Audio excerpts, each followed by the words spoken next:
Hi everyone. सो पिछले lecture में हम लोग ने मोमेंट्स देखा था। इस लेक्चर में वी विल टॉक अबाउट, हम लोग ने थोड़ा बहुत पिछले लेक्चर में नॉर्मल डिस्ट्रीब्यूशन की बात करी थी। सो हम देखेंगे व्हाट इज नॉर्मल डिस्ट्रीब्यूशन और what is Gaussian distribution. Okay. So शुरुआत करते हैं रियल लाइफ से। सो लेट्स से मैंने आपको बोला कि आपकी खुद की कंपनी है जिसमें लेट्स से 2 लाख एम्प्लॉयज़ हैं। ठीक है। सो 2 लाख एम्प्लॉयज़ जो भी हैं, तो अगर मैं बोलूँ कि उन सारे एम्प्लॉयज़ के मैनेजर से आप फीडबैक लो कि भाई कौन अबव एक्सपेक्टेशन काम कर रहा है, या फिर कौन जितना एक्सपेक्ट किया जाए उतना ही काम कर रहा है, फिर कौन बिलो एक्सपेक्टेशन काम कर रहा है, और उनको कोई रेटिंग दे दो 1 से 10 के बीच में। राइट। सो जितने नंबर ऑफ एम्प्लॉयज से आप ये फीडबैक लेते रहोगे और उनका एक प्रोबेबिलिटी डिस्ट्रीब्यूशन बनाओगे। Right. So in general natural phenomena ये कहता है कि वो सारे लोगों का जो भी प्रोबेबिलिटी डिस्ट्रीब्यूशन बनेगा वो कुछ ऐसा बनेगा जिसमें कि इतने वो लोग होंगे, इतने वो लोग होंगे जो कि एक्सपेक्टेशंस मीट करते हैं हमेशा से। सिर्फ इतने ही वो लोग होंगे जो कि अबव एक्सपेक्टेशन काम कर रहे हैं, और बहुत ही थोड़े लोग होंगे जो कि अबव एंड बियॉन्ड जाके एकदम एक्सेलेंट परफॉर्म कर रहे हैं। सिमिलरली इतने लोग होंगे जो कि बिलो एक्सपेक्टेशन परफॉर्म कर रहे होंगे, एंड सीरियस अंडर परफॉर्मेंस इतने लोग होंगे। राइट। सो लगभग 50% ऐसे लोग होंगे जो कि एक्सपेक्टेशन मीट कर रहे होंगे, 15% ऐसे लोग होंगे जो बिलो एक्सपेक्टेशन या फिर अबव एक्सपेक्टेशन काम कर रहे होंगे, एंड 10% ऐसे लोग होंगे जो कि सीरियस अंडर परफॉर्मेंस या फिर एक्सीलेंट परफॉर्मर होंगे। और ये नेचर में जब लोगों ने डेटा को एनालाइज किया एंड देखा कि कुछ इस तरीके का प्रोबेबिलिटी डिस्ट्रीब्यूशन कर्व बनता है, समथिंग लाइक अ बेल। ठीक है। अगर आप टेम्पल में जाओगे तो this is something like a bell. ठीक है। सो इसको एक तरीके से इसी इसी कारणवश इसको बेल बेल कर्व भी बोलते हैं, बेल कर्व। ठीक है। सिमिलरली लेट्स से आईक्यू वाला एग्जांपल आपको याद होगा। ठीक है। सो आईक्यू का कोई एग्जाम हुआ है, सो लो से हाई आईक्यू वालों के लिए जब आपने स्कोर्स निकाले और फिर जब उसका कोई प्रोबेबिलिटी डिस्ट्रीब्यूशन कर्व निकाला, सो जितने ज़्यादा लोगों पे आप एनालाइज करोगे ये कर्व उतना ही ज़्यादा smooth and smooth and smooth होता जाएगा, and hence you will again get a bell curve. And ये कर्व हम लोग ने सेम आईक्यू डिस्ट्रीब्यूशन प्लॉट जो कि हम लोग ने पिछले कुछ लेक्चर्स में देखा था। राइट।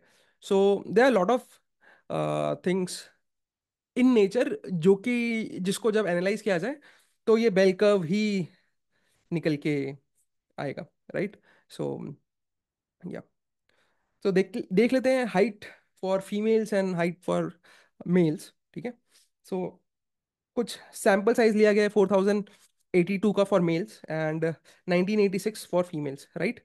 एंड उनका प्रोबेबिलिटी डिस्ट्रीब्यूशन जब बनाया गया, सिंस ये काउंटेबल है तो प्रोबेबिलिटी डिस्ट्रीब्यूशन क्या बनेगा, हिस्टोग्राम टाइप बनेगा। सो ये जो ग्रे में देख रहे हो आप, ये हिस्टोग्राम कर्व दिख रहा होगा आपको। ठीक है। ये जो ये टावर्स टाइप जो भी है ये ग्रे में, ये हिस्टोग्राम्स हैं। राइट। क्योंकि मेरा सिंपल जो भी मेरा सैंपल साइज था that is finite. Right now, या काउंटेबल फाइनाइट। बट जैसे जैसे सैंपल साइज इसमें और बढ़ाते जाओगे और बढ़ाते जाओगे, सो ये जो कर्व है बिनिंग से स्मूदनिंग की तरफ जाते जाएगा, प्रोबेबिलिटी मास फंक्शन से प्रोबेबिलिटी डिस्ट्रीब डेंसिटी फंक्शन की तरफ जाता जाएगा, एंड आपको एक ऐसे स्मूथ कर्व मिलेगा इन दोनों ही केस में। Right. So as as sample size increases, as sample size increases, आपके जो भी सैम्पल मीन था, आपका जो भी सैम्पल मीन था, that tends to achieve mu population, या फिर जो एग्जैक्ट एक्चुअल ट्रू म्यू था या एग्जैक्ट एक्चुअल ट्रू मीन था, वहां तक जाता जाएगा। सो लेट्स से 4082 लोगों का आपने हाइट निकाला। ठीक है। So summation of I is equal to 1 to 408 H I by 4082 अगर आपने किया, सो ये आएगा आपका म्यू ऑफ 4082 सैंपल्स। ठीक है।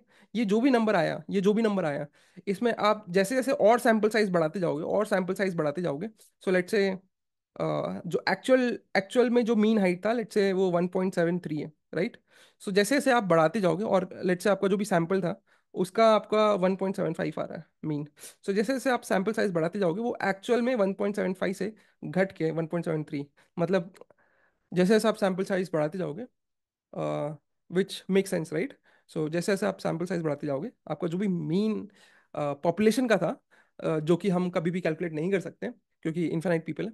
तो आपका जो भी मीन एम्पिरिकल है या फिर एम्पिरिकल मतलब जो भी आपने ऑब्जर्व किया, 4082 सैंपल्स का जो भी आपने ऑब्जर्व किया, राइट, वो मीन वैसे वैसे मीन पॉपुलेशन की तरफ जाता जाएगा। So many natural phenomena tends to follow normal distribution.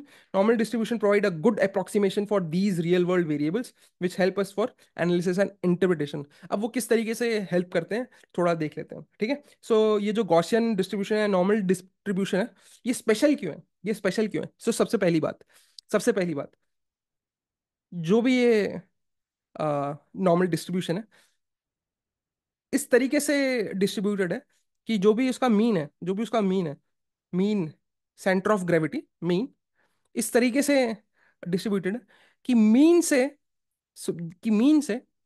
Uh, mean से सो लेट्स से ये जो भी डिस्ट्रीब्यूशन है इसका मैंने एक स्टैंडर्ड डेविएशन निकाला, ठीक है। ये जो भी प्रोबेबिलिटी डेंसिटी डिस्ट्रीब्यूशन है उसका मैंने एक सैंपल स्टैंडर्ड डेविएशन निकाला।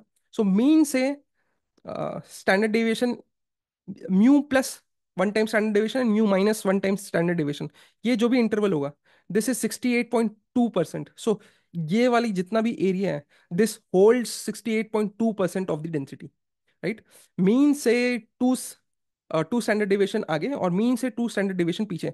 सो ये वाला जो भी इंटरवल है this interval holds around 95.4% density of this distribution.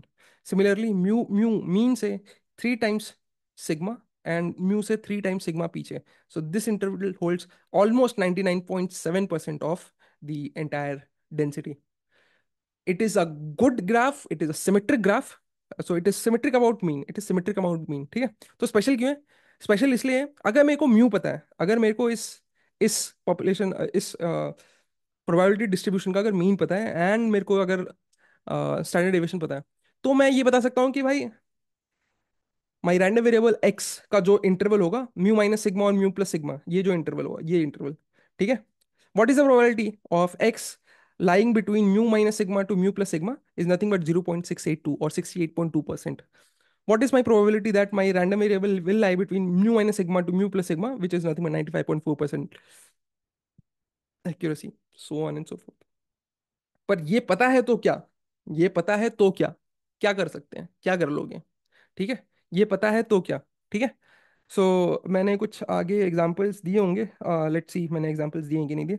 नहीं तो नॉर्मल अभी अभी अभी हम लोग ने हाइट देखा था, हाइट पता है, ठीक है। सो अगर मेरे को let's say from from domain knowledge मतलब एक ऐसा इंसान एक ऐसा इंसान जिसको एक ऐसा इंसान जिसको एक ऐसा इंसान जिसको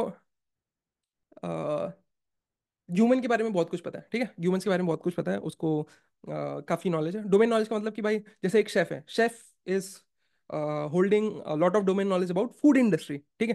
फूड कैसे काम करता है, रेस्टोरेंट में बिजनेस कैसे चलता है, किस तरीके से फूड्स को मैनेज किया जाता है, जो भी फूड का वेस्टेज है उसको कैसे ऑप्टिमाइज किया जाएगा, ये सब शेफ को पता है, राइट। वैसे ही एक ऐसा इंसान जिसको हाइट और ह्यूमंस के बारे में बहुत कुछ पता है तो उसको हम बोलेंगे भाई वो उस डोमेन का नॉलेज रखता है, ठीक है। जैसे अब हमें थोड़ा बहुत जीवन में जो भी थोड़ा बहुत नॉलेज है वो लेट्स से इतनी स्टडीज करेंगे, मशीन लर्निंग का नॉलेज है, राइट। सो डोमेन नॉलेज, ठीक है। स्टिल आई स्टिल से कि I am a student of this subject, ठीक है। हम हर दिन कुछ ना कुछ, हमारी पूरी टीम हर दिन कुछ ना कुछ नई सीखती रहती है क्योंकि हर दिन कुछ ना कुछ नया आता रहता है, राइट। सो कोई अगर आपको बोले कि हमें सब कुछ आता है तो नहीं भाई, थोड़ा गलत बोल रहा है शायद, ठीक है। So domain knowledge, right. So let's से एक एक एक बंदा है जिसको डोमेन नॉलेज है, ठीक है। उसको पता है कि भाई जो भी हाइट का नॉर्मल डिस्ट्रीब्यूशन कर्व है वो किस तरीके से, म्यू हाइट क्या है और इसका स्टैंडर्ड डेविएशन क्या है, ठीक है। तो अब तो फिर इस डोमेन नॉलेज से मेरे को ये पता है कि भाई हाइट का मीन कितना है और स्टैंडर्ड डेविएशन कितना है। अगर मेरे को हाइट का मीन पता है और स्टैंडर्ड डेविएशन पता है तो इसका मतलब मेरे को एंटायर कर्व पता है, मेरे को ये एंटायर कर्व पता है, करेक्ट। मेरे को ये एंटायर कर्व पता है, राइट। अब अब let's say let's say let's say let's say कल को पता चला कि भाई अर्थ खत्म होने वाली है, कल को पता चला कि अर्थ खत्म होने वाली, अर्थ खत्म होने वाली, अर्थ खत्म होने वाली है, अर्थ खत्म होने वाली है, ठीक है। अब अर्थ खत्म होने वाली है, तो अब गवर्नमेंट ने क्या बोला और साइंटिस्ट ने मिलकर क्या तैयारी की है।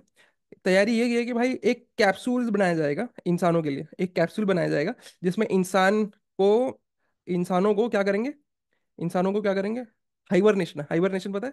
हाइबरनेशन मतलब कि बेसिकली किसी केमिकल रिएक्शन के थ्रू आपको सुला दिया जाएगा सच दैट कि आपको ट्रांसपोर्टेशन करने में आसानी हो, क्योंकि अगर आप जगह रहोगे और जब आपको ट्रांसपोर्ट किया जाएगा तो फिर खाना मांगोगे, एंटरटेनमेंट चाहिए होगा, बहुत टाइम वेस्ट करोगे, ठीक है।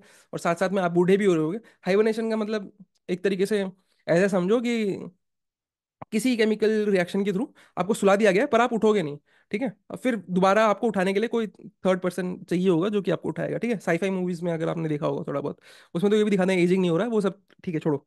ठीक है, अब ये जो कैप्सूल है, ठीक है, हर हाइट वाले बंदे के हिसाब से बनेगी, ठीक है। क्योंकि छोटे बंदे के लिए बड़ा कैप्सूल बना दोगे तो उसमें रिसोर्सेज ज़्यादा लग रहे हैं, जो भी उसमें रॉ मटेरियल्स है वो ज़्यादा लग रहा है, राइट। सो हर हाइट के हिसाब से उसका कैप्सूल बनेगा, राइट। जैसे कि टी शर्ट, जो भी बड़ा बंदा है वो छोटा टी शर्ट नहीं पहन सकता, और जो छोटा बंदा है वो बड़ा टी शर्ट नहीं पहन सकता, ठीक है, ऑब्वियसली। सो कितना हाइट होना चाहिए एक पर्टिकुलर चीज का, ठीक है, या इस कैप्सूल का कितना हाइट होना चाहिए, या फिर किसी भी टी शर्ट का कितना हाइट होना चाहिए, राइट। लेट्स से अगर आपको अपने, लेट्स से 2 लाख एम्प्लॉयज के लिए टी शर्ट बनाना है, या फिर गवर्नमेंट को अपने 1 करोड़ सिटीजन्स के लिए कैप्सूल बनाना है, राइट। सो मेरे को म्यू हाइट पता है, मेरे को सिग्मा पता है। सो मेरे को ये पता है, लेट्स से mu height is 1.72 2 meters, and standard deviation is let's say 0.4 meters, ठीक है। सो मुझे ये पता है कि मुझे ये पता है what is the probability that X is greater than equal to 1.32 to less than equal to 1.72, 0.4 is 2.12, ठीक है। This is nothing but 68.2%। इसका मतलब ये है, इसका मतलब ये है कि ऐसे कितने लोग हैं जो कि जिनकी हाइट 1.32 मीटर से 2.12 मीटर्स के बीच में है। ऐसे क्या प्रोबेबिलिटी, ऐसे कितने लोग हो सकते हैं? 68.2% प्रोबेबिलिटी है। अगर आपको 68.2% प्रोबेबिलिटी पता है, और आपको पता है कि आपके देश में कितने लोग हैं, लेट्स से 1.4, लेट्स से छोटा देश है, लेट्स से, ठीक है। सो लेट्स से 10 करोड़ पीपल है, ठीक है।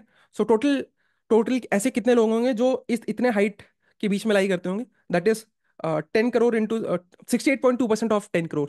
सो that many number of capsule you have to make which can accommodate of any people of length in between this, something of that sort, right? So domain knowledge से अगर मेरे को mu and height, mu and sigma पता है, so I can tell a lot of things, and I can utilize that information to apply it to get much more things and do the analysis part, ठीक है। और कोई example दे सकता हूँ क्या मैं? कुछ एक आगे चल के मैंने कोई ब्रिज वाला एग्जांपल दिया है तो उसको भी देख लेंगे, ठीक है। So now why normal distribution is important, because it it happens or occurs in many of the natural phenomena. It is simple, and its mathematical properties are crisp and clear. We know each and everything about its कि भाई क्या moment होगा, क्या kurtosis है, क्या skewness है normal distribution के। We know lot of things, ठीक है। सो अगर कोई भी मेरे को ऐसा डिस्ट्रीब्यूशन मिलता है जो नियर अबाउट भी अगर नॉर्मल डिस्ट्रीब्यूशन से मिलता जुलता है, तो मैं सेम नॉर्मल डिस्ट्रीब्यूशन वाले एनालिसिस सारे के सारे उस डिस्ट्रीब्यूशन के लिए लगा दूंगा। एंड सिंस मेरे को नॉर्मल डिस्ट्रीब्यूशन का सारा इन्फॉर्मेशन पता है, तो मेरे को उस वाले डिस्ट्रीब्यूशन का भी सारा इन्फॉर्मेशन पता चल जाएगा, and hence a good approximation करके मैं बहुत सारी चीज़ों के बारे में पता कर सकता हूँ, राइट। सो मैथमेटिकल सेंस मेरे को म्यू और सिग्मा ही चाहिए इसके लिए, ठीक है। There is something known as central limit theorem, उसके लिए भी एक आगे देखेंगे, ठीक है। छोड़ो, स्टैटिस्टिकल मेथड्स एंड टेस्ट होते हैं, सम हाइपोथेसिस टेस्टिंग होती है, टी टेस्ट होता है, ठीक है। कॉन्फिडेंस इंटरवल्स भी होता है, ये सब देखेंगे, आने वाला है सब, ठीक है। एंड यही सारी चीज़ें हैं जो कि इंटरव्यूज में काफ़ी सारी पूछी जाती है। मैं ये साथ साथ में ये भी बताते जाऊंगा। सो आईटी मद्रास में प्लेसमेंट के वक्त I did not give lot of interviews because I got placed on day 1। सो ऐसा समझो कि 7 दिन 8 दिन का प्लेसमेंट प्रोसेस होता है। सो day 1 में आई गॉट प्लेस, बाकी के दिन में ऑब्वियसली बैठने के लिए नहीं मिला। पर लगभग जितने भी डेटा साइंस और मशीन लर्निंग के प्रोफाइल के लिए कंपनीज आई थी, almost I was clearing all those written rounds and coding rounds for the interview process. So I also talk about कि what kind of questions you will get during those MCQs, right, or during those written rounds.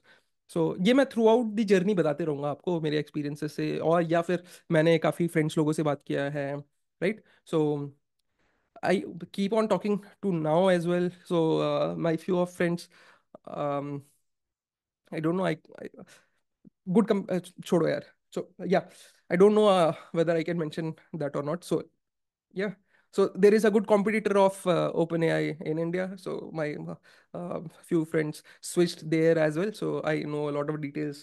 Yeah, package बहुत अच्छा है. So या approximation for other distributions. अभी मैंने वही बता रहा था मैं कि अगर मैं दूसरे डिस्ट्रीब्यूशन को भी अगर अप्रोक्सीमेट कर पाऊँ तो फिर बड़ा मजा आएगा. ठीक है. स्टैंडर्डाइजेशन देखेंगे, and law of large number देख लेंगे. ठीक है. So real world use cases, let's say quality control in a manufacturing, the normal distribution helps in setting control limits and identifying outliers. ठीक है. सो क्या कंट्रोल लिमिट्स होनी चाहिए? सो लेट्स से एक कैसे बताऊं, लेट्स से एक टी शर्ट बनाने वाली कंपनी है, राइट. सो टी शर्ट कितनी छोटी बननी चाहिए? उससे छोटी नहीं बन सकती. उससे छोटी ज्यादा बनेंगी तो ज्यादा बिकेंगी नहीं, क्योंकि ज्यादा लोग नहीं रहेंगे, राइट. या फिर इस साइज से ज्यादा बड़ी नहीं बनाना, क्योंकि उससे ज्यादा बड़ी बनाओगे तो ज्यादा बिकेगी नहीं. ठीक है. क्योंकि खाली जैसे लोग तो एक का दुक्का ही होते हैं, right. So something of that sort. Finance, so finance में stock prices and returns are often modeled using normal distribution assumptions, which helps towards risk management and portfolio management. Psychometric test कुछ आपने आज तक अगर दिए होंगे तो psychometric में क्या होता है? Test scores and psychological measurements often assume normality for analysis and interpretation. Psychometric test में आप लोग ने सिचुएशन बेस्ड क्वेश्चन देखे होंगे, अगर नहीं देखोगे तो कुछ ऐसे भी इंटरव्यूज होगे जो कंपनीज साइकोमेट्रिक टेस्ट लेती है पहले, तो क्वेश्चंस बहुत सिचुएशनल बेस होते हैं. ठीक है. तो उनके तो ऐसे सिचुएशन बेस्ड क्वेश्चन के कोई एक्चुअल में आंसर नहीं होता. ठीक है. एक्चुअल में कोई आंसर नहीं होता, लेकिन अब उन लोगों के पास इतना डेटा है कि उन लोगों ने बोला कि भाई अगर ये सिचुएशन में अगर किसी इंसान को रखा जाए, सो सिंस ये एक नेचुरल फिनोमिना है, डोमेन नॉलेज से लोगों को पता चला, तो लोगों ने बोला कि जैसे वो वाला एक अगर आप लोगों ने देखा होगा तो भाई कि अ, एक ट्रैक पे ट्रेन जा रही है, और एक ट्रैक पे ट्रेन जा रही है, और वो ट्रेन के पास दो रास्ते हैं. ठीक है. अ, अगर एक रास्ते पे जाएगी तो एक इंसान मरेगा, और दूसरे रास्ते पे जाएगी तो 10 इंसान मरेंगे. ठीक है. और वो किस ट्रैक पे जाए वो आपके हाथ में कंट्रोल है. ठीक है. लेट्स से तो आप कौन सी तरफ कंट्रोल वो करोगे? ठीक है. कौन सी तरफ मोड़ दोगे, राइट. सो बहुत लोग बोलेंगे कि भाई एक एक एक वाले बंदे की तरफ मोड़ दो, या बहुत लोग बोलेंगे कि वो 10 वाले बंदे की तरफ मोड़ दो, राइट. ये सिचुएशन बेस्ड है, ये इसका कोई सही आंसर नहीं है. लेकिन उनके पास इतना डोमेन नॉलेज है कि उन्होंने यही सेम क्वेश्चन बहुत सारे लोगों से पूछा, और बहुत सारे लोगों ने फिर ये बोला कि भाई जो भी बोला होगा, राइट. सो सो दे दे नाउ कंसिडर कि भाई बहुत सारे लोगों ने जो आंसर बोला है that is the benchmark, and then how you perform in that psychometric test based on the benchmark, right. So something of that sort, right. Now, so mathematical expression देख लेते हैं. So Gaussian distribution and normal distribution का. So we say कोई भी random variable, कोई भी random variable is from normal distribution या Gaussian distribution is so x is distributed over normal distribution of mu comma sigma square, where mu is mean and sigma square is the variance. इसको ऐसे भी काफी लोग पढ़ते हैं कि x is sampled from normal distribution of mu and sigma square. Now, so y is nothing but probability x equal to x is f of x, which is the probability density function, is defined as 1 by under root 2 pi sigma x of x of minus half x minus mu square by sigma square. ठीक है. सो काफी जगह यहाँ पे ये 1/2 pi sigma square भी लिख देते हैं, and E ratio power minus 1/2 X minus mu by sigma whole square भी लिख देते हैं. One and the same thing है. ठीक है. नाउ अब इस नॉर्मल डिस्ट्रीब्यूशन में अगर देखोगे, so here mu is sigma, here अरे sorry, here mu is zero. Mu is zero means zero centred mean. Zero centred mean मतलब यहाँ से अगर आप let's say 100 points, let's say इस डिस्ट्रीब्यूशन इस डेंसिटी से या फिर इस डिस्ट्रीब्यूशन से अगर आप आपने लेट्स से 100 पॉइंट सैंपल किए. 100 पॉइंट सैंपल्स करने का मतलब क्या है कि यहाँ पे X can take a lot of values, right. This is the X, X can take lot of values, so at random 100 values ले लो, और उस उन एक्स के करस्पॉन्डिंग जो भी एफ ऑफ एक्स आएगा, ठीक है, उनका मीन निकाल के देखोगे तो the mean of that sample sample numbers will be approximately zero. So there is some term, um, sample mean of sample mean distribution of s- sampling or something of that sort, वो हम अगले lectures में देखेंगे, ठीक है। So actually मैं वो जो कॉन्सेप्ट है, मैं उसको अभी इस तरीके से बताना चाह रहा था कि अभी तक हम लोगों ने जितना चीज पढ़ी है, क्या हम उससे वो चीज समझ सके, तो फिर मैं बोलते बोलते सोचा कि यार नहीं बता पाऊंगा, एंड हेंस मैं रुक गया। ठीक है, तो देखेंगे अगले एक दो लेक्चर्स में ही काफी सारी चीज देखेंगे, ठीक है। So one and the same thing, mu minus sigma, mu plus sigma में 68.2% होंगे, एंड 95.4 एंड 99.7। सो ये बहुत कॉन्स्टेंट क्वेश्चन है, और ये इंटरव्यूज में भी ऐसे डायरेक्ट, इंटरव्यूज में नहीं, एमसीक्यूज में डायरेक्ट ही पूछ लेते हैं, ठीक है। सो कोई एक इंटरवल दे देंगे और बोलेंगे कि भाई ये what is the probability of, ठीक है। सो देने का तरीका कैसे भी हो सकता है, as X move away from mu, ठीक है, एक्स जैसे जैसे जीरो से या फिर मीन से जैसे जैसे एक्स अवे बढ़ते जाएगा, Y reduces by a factor of E ratio R minus X square, ठीक है। सो यहाँ इस वाले फॉर्मूलाज में देखो, इस वाले फॉर्मूला में देखो, ठीक है, जैसे जैसे एक्स को बढ़ाओगे, जैसे जैसे एक्स को बढ़ाओगे, जैसे जैसे एक्स को बढ़ाओगे, ठीक है। सो ये चीज, ये वाली क्वांटिटी बड़ी होती जाएगी, मतलब ई ratio power minus of this quantity बड़ी हो रही है, मतलब 1/e ratio power this quantity बड़ी हो रही है, जो जैसे जैसे डिनोमिनेटर बड़ा होगा वैसे वैसे ये एंटायर चीज कम होती जाएगी, ये एंटायर चीज कम होती जाएगी, ठीक है।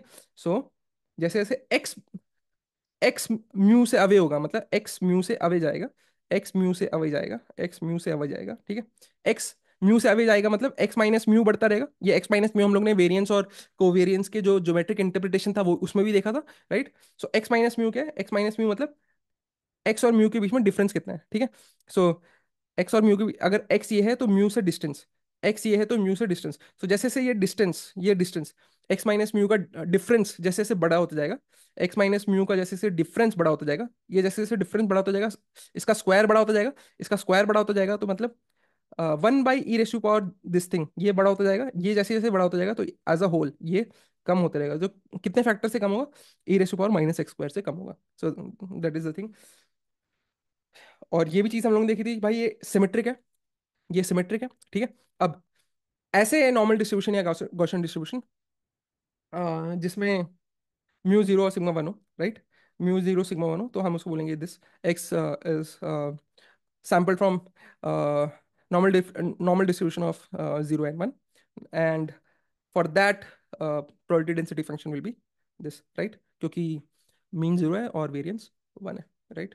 So yeah, next, okay, now so PDF probability density function देखो, for different mu and sigma, from for different mean and variance, my normal distribution, so Gaussian distribution is this, okay। Now ये formula अभी अभी हम लोग ने देखा था। So for different value of sigma and mu, जो मेरा कर्व है या मेरा प्रोबेबिलिटी डेंसिटी फंक्शन है, वो इस तरीके से दिखेगा। सो लेट्स से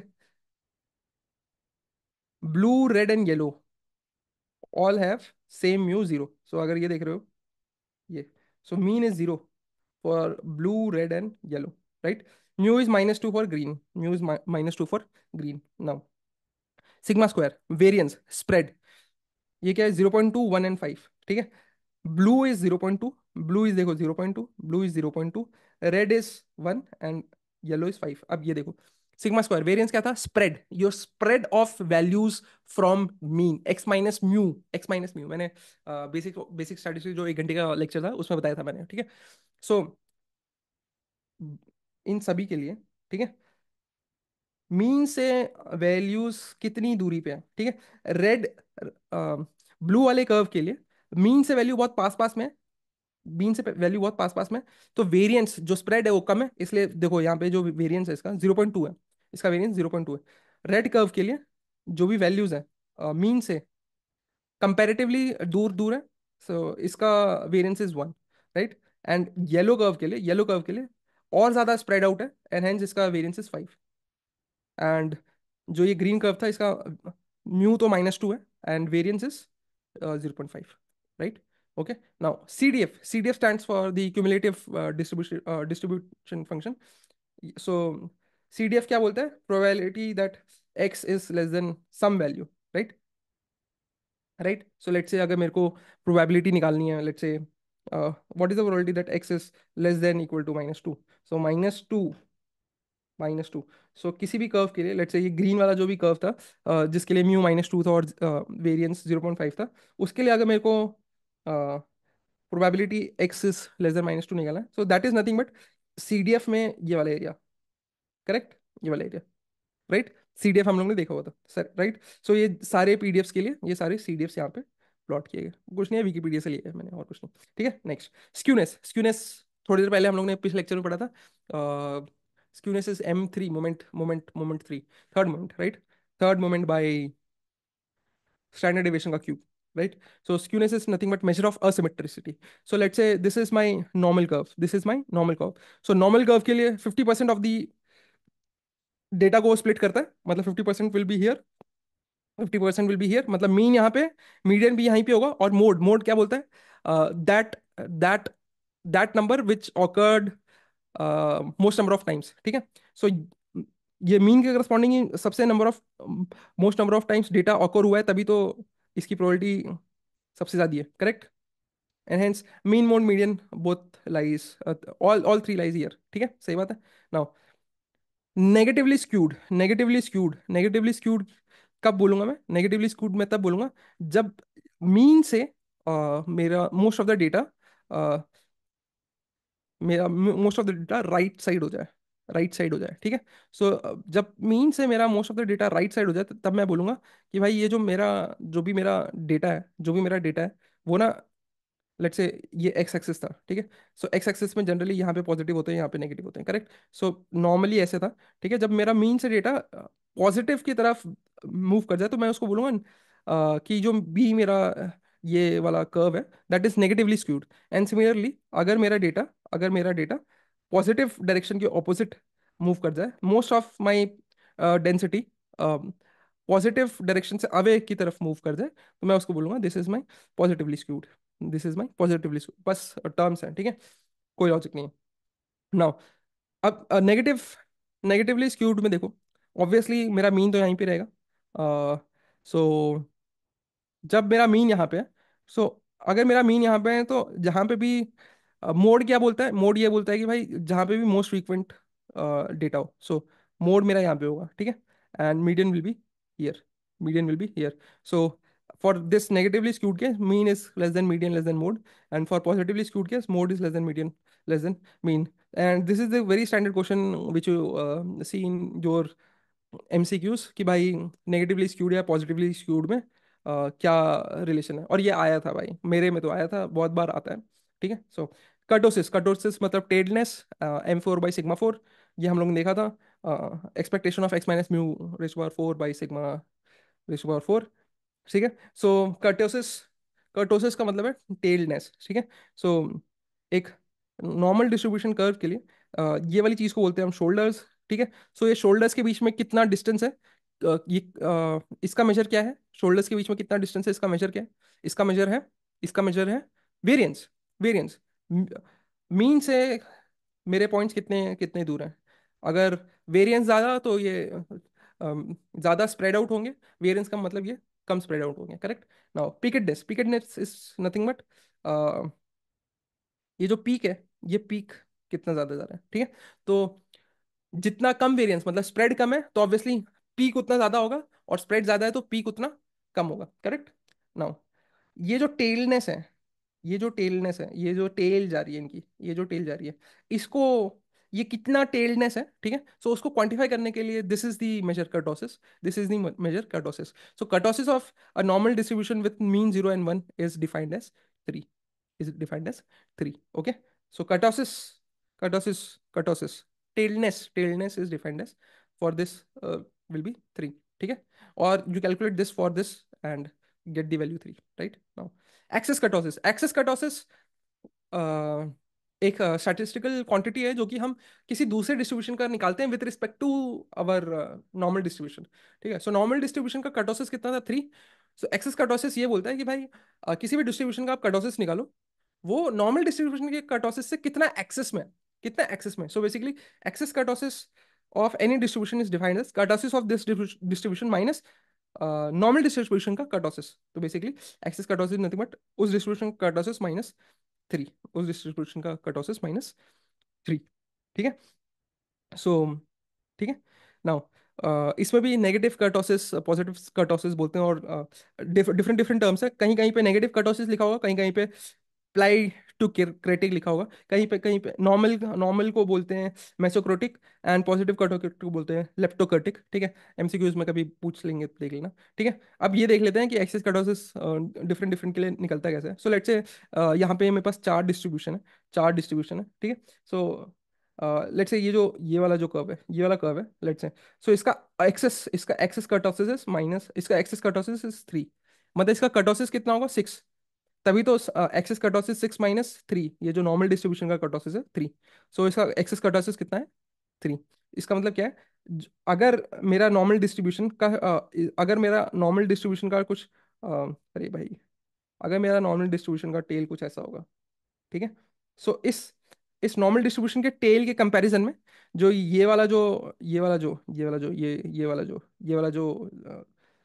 डिस्ट्रीब्यूशन है, इसका टेल उस डिस्ट्रीब्यूशन के टेलनेस में और कितना का फर्क है। ठीक है, नाउ इसका एक्सेस कर्टोसिस कितना है ब्लू वाले का, दिस इज 0। एक्सेस कर्टोसिस 0 मतलब इसका कर्टोसिस 3 होगा, मतलब ये खुद नॉर्मल डिस्ट्रीब्यूशन है। सो अब ब्लू वाला और रेड वाला देखो, ब्लू वाला और रेड वाला देखो।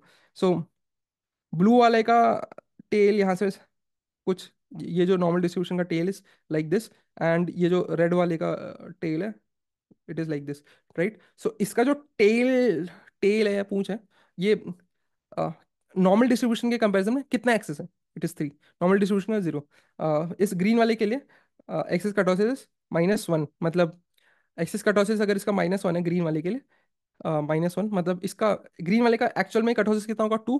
देर फॉर 2 - 3 एक्सेस कर्टोसिस कितना मिल रहा है, -1। एंड हेंस ये वाला, इसका एक्सेस कर्टोसिस कितना, -1.2। इसका एक्सेस कर्टोसिस है -1.2, -1.2 मतलब इसका कर्टोसिस कितना होगा, इसका कर्टोसिस कितना होगा, इसका कर्टोसिस होगा निकालो यार, एक्सेस K-3। ठीक है, सो इसका कर्टोसिस होगा -1.2 + 3। ठीक है, सो ये okay. So these are few things. So notation for our Gaussian distribution or normal distribution is n of mu comma sigma square, where mu is your mean and sigma is your standard deviation, or sigma square is your variance. So mu belongs mu belongs to R. So these are some parameters. Parameters मतलब अगर ये पता चल गया तो मेरे को distribution के बारे में सब कुछ पता है, right. So parameters mu belongs to R and sigma square belongs to, so this is square. देखेंगे ये सब मशीन लर्निंग में भी देखेंगे अच्छे से। ठीक है, support is nothing but number of values और random variable can take. So इसमें नंबर ऑफ वैल्यूज और random variable can take is infinite, so X belongs to R. PDF का what is the probability distribution function का इक्वेशन, what is the cumulative distribution function. Quantile हम लोग देख लिया था, क्वांटाइल इज नथिंग बट इसमें आपको अगर P P P is nothing but your percentage of quantile, 1%, 2%, 3%, so on and so fourth. So quantile आपको मिल जाएगा, मीन आपको पता है, मीडियन आपको पता है, मोड आपको पता है, वेरिएंस आपको पता है, एमईडी पता है, median about median absolute deviation. Median absolute deviation पढ़ा था बेसिक ऑफ स्टैटिस्टिक्स में। हर एक्स में से मीडियन माइनस करो, उसका एब्सोल्यूट ले लो, और फिर जो भी ये मॉडिफाइड आएंगे इनका मीडियन, राइट। एक और चीज़ बोली थी कि ये आउटलायर से ज़्यादा इफेक्ट नहीं करते हैं, राइट। ये सारी चीज़ें देखी थी हम लोगों ने। स्क्यूनेस स्क्यूनेस नॉर्मल डिस्ट्रीब्यूशन का स्क्यूनेस इज 0। ठीक है, अब अगर पॉजिटिवली स्क्यूड आया है, नेगेटिवली स्क्यूड आया है, तो उस केस में स्क्यूनेस कुछ आएगा, पर अभी we are talking about normal distributions. Excess kurtosis is 0, excess kurtosis क्यों, क्योंकि कर्टोसिस -3, इसका कर्टोसिस खुद ही 3 है, तो 3 - 3 0। एंट्रोपी एंट्रोपी देखेंगे, what is entropy. Entropy is basically summation of X P X. देख लेंगे क्या होता है इसका एंट्रोपी। एंट्रोपी बेसिकली मतलब इंफॉर्मेशन गेन होता है, या फिर number of bits it requires to transfer information. पर ये सारी चीज़ें हम देखेंगे अच्छे से, डीप लर्निंग में भी देखेंगे, क्योंकि वहाँ पे हम entropy, cross entropy, KL divergence, ये सारे पैरामीटर्स देखेंगे, कैसे यूज़ करना है ये सारी चीज़ें, ठीक है। तो ये सारी चीज़ें देख लेंगे, ठीक है। And MGF is the moment generating function, is something similar to this, ठीक है। एंट्रोपी हल्के में बताने के लिए मैंने कुछ यहाँ पे लिख रखा है, देख लेना। Minus P log P use करते हैं, राइट। सो देख लेते हैं एक बार एंट्रोपी क्या होता है। So let's say X is tossing a coin, ठीक है। X is tossing a coin. So one आया तो हेड्स है, जीरो आया तो टेल्स है, लेट्स से, ठीक है। सो प्रोबेबिलिटी दैट हेड्स आएगा इज हाफ, एंड प्रोबेबिलिटी जो टेल आएगा वो भी हाफ है, right. So entropy will be minus half times log half and minus half times log half, which is nothing but um, this cancel, minus log half, and minus log half is nothing but log 2, right? Now log 2 is nothing but log 2 is nothing but इसको इस तरीके से देखो कि भाई आपने अगर binary numbers पढ़े होंगे कि भाई मेरे को बाइनरी में 8 को अगर रिप्रेजेंट करना है तो कितने डिजिट्स लगेंगे, that is log 8 base 2, which is nothing but 3 bits में मैं 8 या 8 से कम वाले नंबर्स को मैं सेव कर सकता हूँ in my memory, right. So similarly, so let's say मेरा रैंडम वेरिएबल एक्स है। रैंडम वेरिएबल एक्स कितनी वैल्यूज ले सकता है, 1 और 0, मतलब दो ही वैल्यू ले सकता है, ठीक है। दो ही वैल्यू ले सकता है। सो दो दो इंफॉर्मेशन को मेरे को स्टोर करने के लिए log 2 बिट्स लगेंगे, correct. So number of bits required to store the information, right. Similarly rolling a dice के लिए मेरे को नंबर ऑफ बिट्स कितने लगेंगे, log 6। सो ये नंबर ऑफ बिट्स या मेमोरी रिक्वायर्ड, ये इसलिए बता रहा हूँ क्योंकि ये अभी के लिए समझना आसान है, लेकिन जो भी दूसरा कॉन्टेक्स्ट है, मशीन लर्निंग वाला कॉन्सेप्ट कॉन्टेक्स्ट या फिर डीप लर्निंग वाला कॉन्टेक्स्ट, वो हम तब के तब देख लेंगे, ठीक है। अब यहाँ पे एक और देखने वाली बात है। सो यहाँ पे देखोगे 0.5 के करस्पॉन्डिंग, ठीक है, 0.5। अच्छा, एंट्रोपी को तीन तरीके से समझ सकते हो कि what is the average level of information it is storing, या फिर any random variable. Entropy for a random variable is defined as the average number of information it is storing, या फिर द अनसर्टेनिटी या level of uncertainty at an average it is having, right.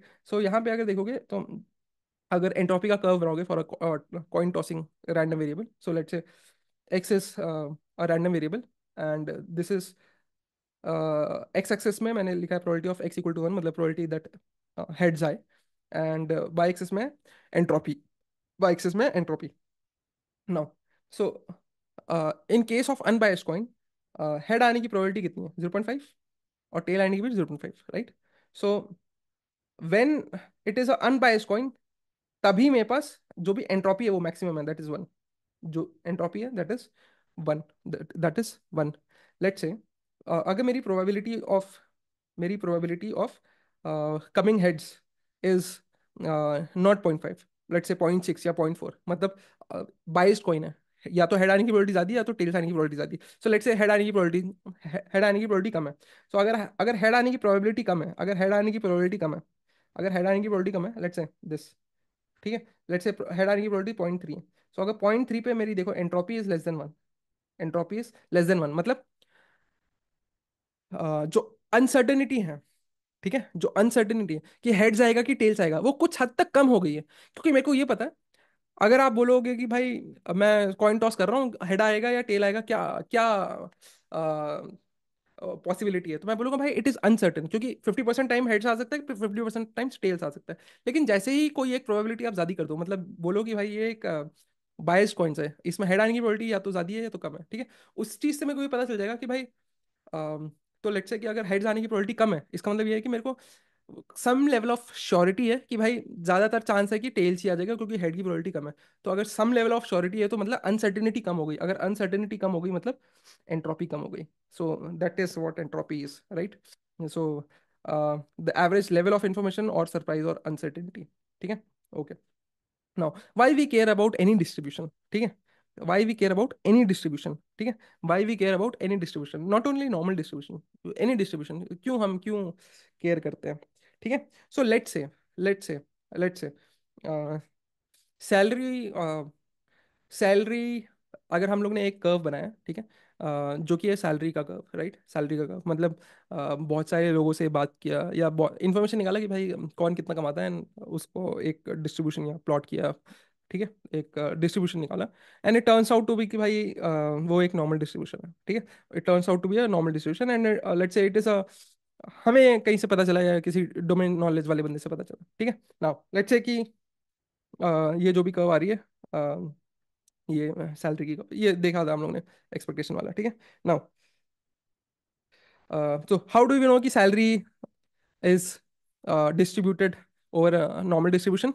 सो ये domain knowledge, ठीक है।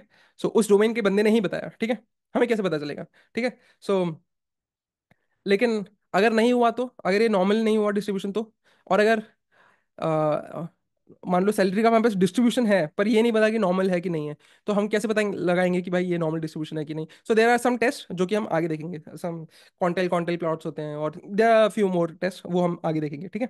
So या, सो let's say कि तो जो ट्विटर ट्विटर में सैलरी होगी वो भी नॉर्मल डिस्ट्रीब्यूशन में होगी। So let's say salary is distributed over normal distribution which some sub mean and variance, ठीक है। सो ये डिस्ट्रीब्यूशन तो मेरे को पता है। अब भैया इलॉन भैया आ गए, इलॉन भैया बोल रहे हैं कि भैया अभी अभी सीईओ बने और एम्प्लॉयज़ को फायर करो, कॉस्ट कटिंग करो, ठीक है। कुछ एम्प्लॉयज़ कुछ भी काम नहीं कर रहे हैं और कुछ एम्प्लॉयज़ बहुत ज़्यादा काम कर रहे हैं, जो काम कर रहे हैं उनको रखो, बाकी सबको फेंको, ठीक है। तो अब उन लोगों ने बोला भाई कॉस्ट कटिंग करनी है। अब कॉस्ट कटिंग करनी है तो क्या है, कॉस्ट कटिंग कर रहे हैं तो बोला कि भाई जो जो लोग ना $200,000 से कमा रहे हैं, मतलब जिनकी सैलरी $200,000 से ज़्यादा है, उनको भाई फायर कर दो। तो जैसे ही फायर करोगे तो इतनी इतने पैसे बच गए, मतलब कॉस्ट कटिंग हो गई। तो अब कितने नंबर ऑफ एम्प्लॉयज हैं जो कि जिनकी सैलरी $200,000 से ज़्यादा है? तो कैसे निकालोगे भाई? अगर मेरे को पता है कि ये एक नॉर्मल डिस्ट्रीब्यूशन है, तो मेरे को उसका सीडीएफ पता है, सीडीएफ पता है। अगर मेरे को उसको सीडीएफ पता है तो देखा था मैंने, कुछ उसका सीडीएफ ऐसे आता है, ठीक है, उसका सीडीएफ ऐसे आता है। So what is the probability that X is greater then 200K, ठीक है। सो यहाँ पे कहीं 200K होगा, एक्स इज 200K, ठीक है। सो बेसिकली ये वाला एरिया पूछ रहा है, ये वाला एरिया, ये वाला प्रोबेबिलिटी कितनी है, ठीक है, ये वाली प्रोबेबिलिटी पूछ रहा है, ठीक है। So this area is nothing but one minus, क्योंकि टोटल एरिया कितना होगा, वन।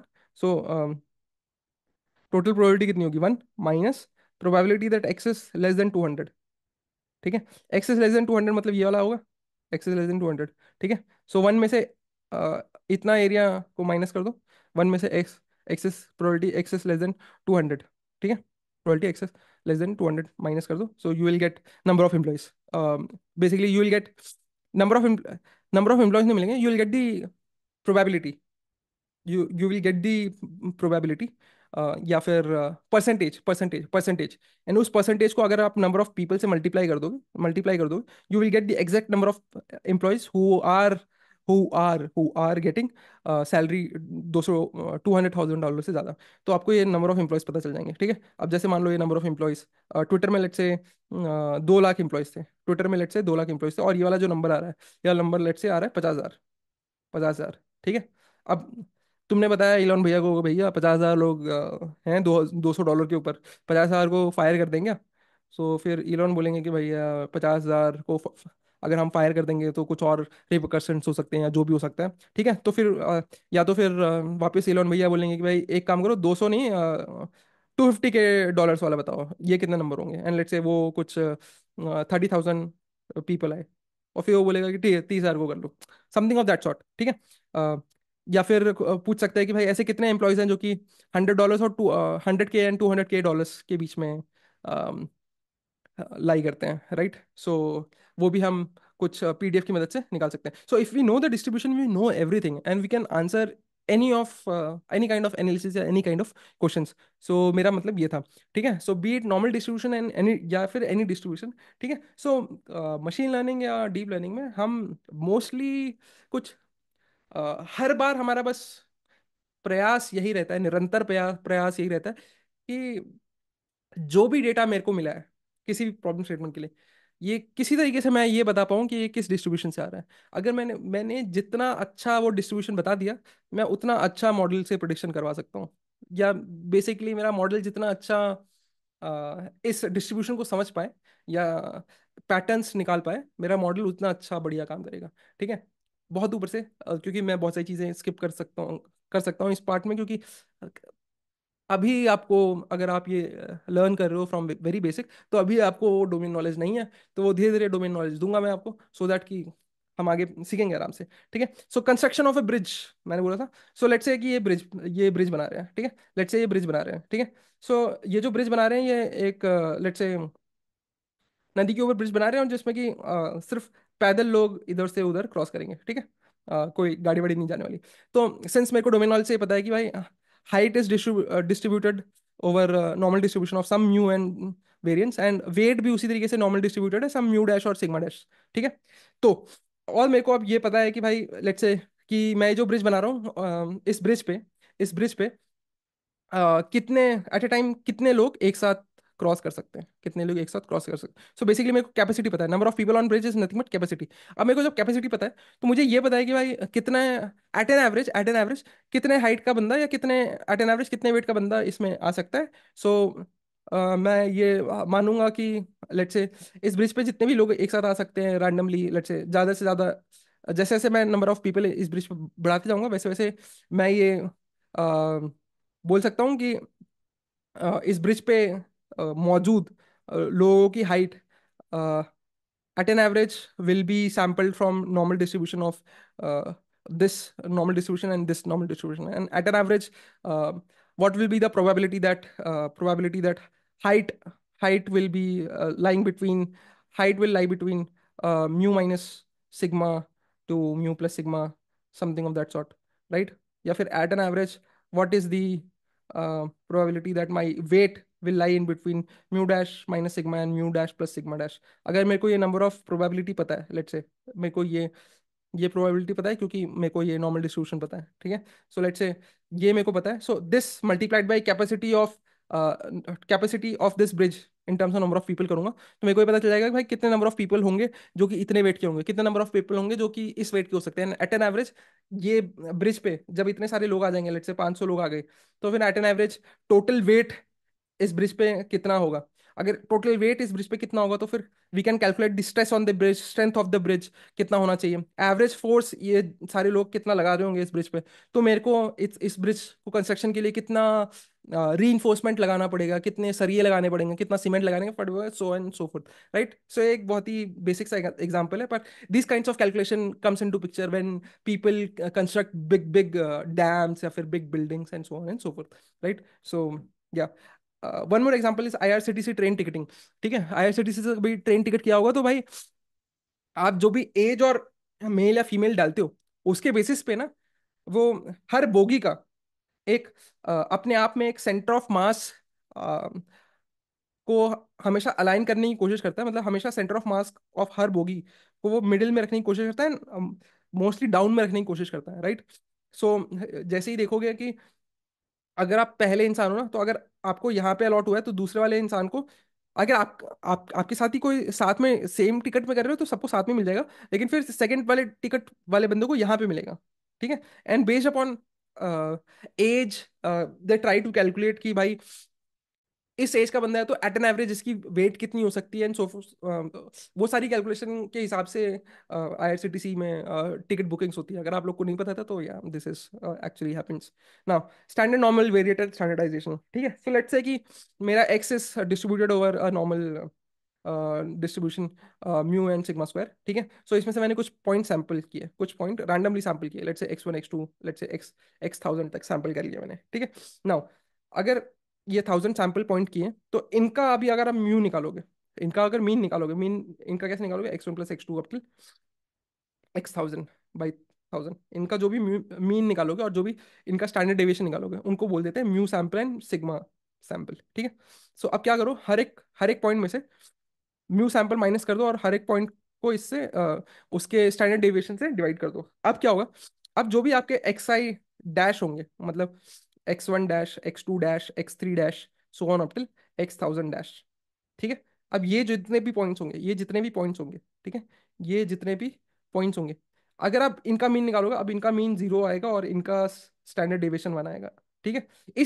सिर्फ इस सैंपल का, सिर्फ इस सैंपल का, ठीक है। So now all samples x I dash, I can say कि भाई ये अब किसी एक डिस्ट्रीब्यूशन से आ रहे होंगे जिसका मीन 0 और वेरिएंस 1 होगा। नाउ यू हैव, अब जब मेरे पास ये इन्फॉर्मेशन पता है, सो अब मेरे को ये पता है कि भाई एक्स आई डैश इस डिस्ट्रीब्यूशन से आ रहा है। अब ये वाला distribution is the normal distribution with mean 0 and variance one. Now अब क्या करोगे, सारी इन्फॉर्मेशन है भाई, जैसे कि कॉन्फिडेंस इंटरवल की आपके पास इन्फॉर्मेशन है कि कितना कितना प्रोबेबिलिटी डिस्ट्रीब्यूशन लाई करता है, और बहुत सारी इन्फॉर्मेशन है, राइट। सो इस तरीके से किसी भी स्टैंडर्ड नॉर्मल वेरिएट को हम स्टैंडर्डाइज करेंगे। This process is known as standardization. ये हम काफ़ी जगह करेंगे, ठीक है। जब हम मशीन लर्निंग में पीछे भी पढ़ेंगे तब वहाँ पे भी सम काइंड ऑफ स्टैंडर्डाइजेशन ही करेंगे, ठीक है, तो वहाँ पे भी देखेंगे। So yeah this was it from my side. So अगर जिम, आप लोगों में से कोई जिम करता है, राइट, सो देखोगे तो कुछ ऐसा मिल जाएगा, मतलब कि यहाँ पे जो भी रॉड्स लगाते हो, राइट, सो मैक्सिमम जनता होगी जो कि इस ऑप्टिमम लेवल पे वेट्स उठाती होगी, ठीक है। ऐसे बहुत कम लोग होंगे जो बहुत ज़्यादा वेट्स उठाते होंगे, ऐसे बहुत कम लोग होंगे जो कम वेट्स उठाते होंगे। एंड हेंस ये देखो, नहीं सर, अपने आप में नॉर्मल डिस्ट्रीब्यूशन है। So yeah see you guys, bye bye, take care.